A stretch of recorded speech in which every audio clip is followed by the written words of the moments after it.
Hi, I'm Ashley from The Loopy Lamb, and thanks so much for stopping by my channel. Today I'm going to be reviewing this book, Mabel Bunny Co. by Claire Gelder. Thanks to Search Press, I have a copy of this book to give away to one lucky winner, so if you stay tuned to the end of the video, I'll tell you how you can possibly win a copy for yourself.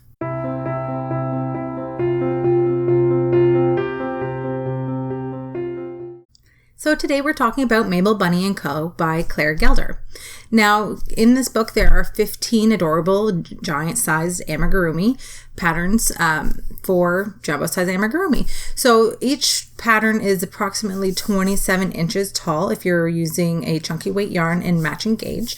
And the yarns that are used in the book, although can be purchased at the author's online yarn store, can be easily substituted for potentially another cheaper chunky weight yarn that you may already have in your stash.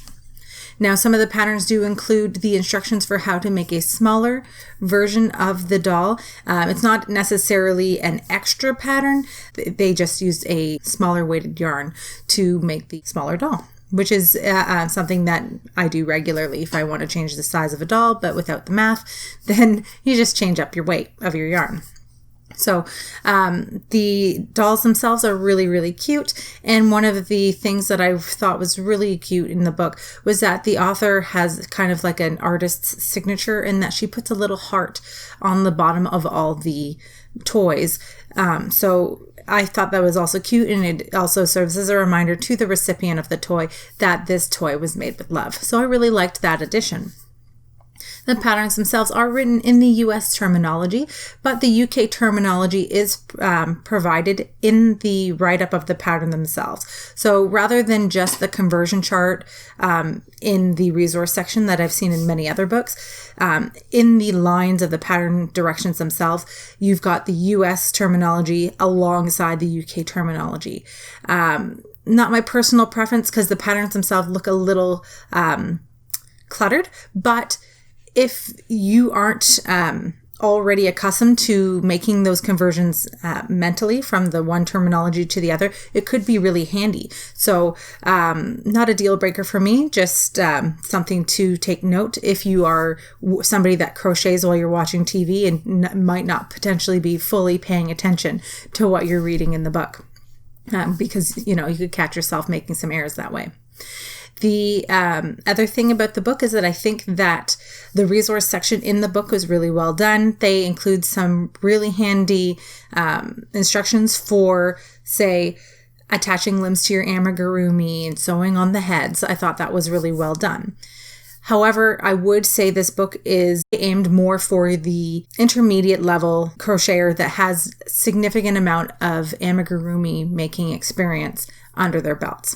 Now, I say that because I took the chance of doing a couple of the patterns in the book, and although I found them mostly clear to understand, there were a few instances where I felt like there were some steps missing. And if I was a beginner or somebody hadn't done amigurumi before and wasn't able to kind of fill in that gap on my own, I probably would have been disappointed. So just something to keep in mind. If you are an absolute beginner, this is a book that I'd want to circle back to if and when I felt that I wanted to after I'd gotten some more experience. The pattern I tried in the book was the one for the octopus, who's, forget what his name is, Ollie, I think. But anyway, it's the octopus in the book.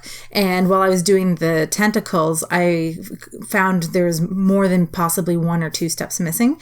I figured them out. Again, I've do a lot of amigurumi, so it took me a couple of minutes, and I was like, oh yes, I get that now. But if I was a beginner, I'd probably have given up and feel really disappointed in the book. Other than that, the dolls themselves are really adorable, and like I said at the beginning of the video, you can change up your weights and get your yarn and get a different size doll if a 27-inch stuffed toy is not necessarily up your alley. But if you want to check this book out, I will link to it in the description box below. And as I said, Search Press has given us a copy of this book to give away, and you can enter to win a copy of it for yourself on my blog, theloopylamb.com. I'll include a link to that in the description box below, and at that link you will find the written version of this review, as well as the full giveaway rules and details, and the entry form. Thanks so much for watching. I hope that you enjoyed this book review. If you have any questions or comments, I'd love to hear from you. Please leave them in the comment section below. And if you enjoyed this video, please hit that like button and consider subscribing. Thanks so much for watching. Happy hooking, and I'll see you next time.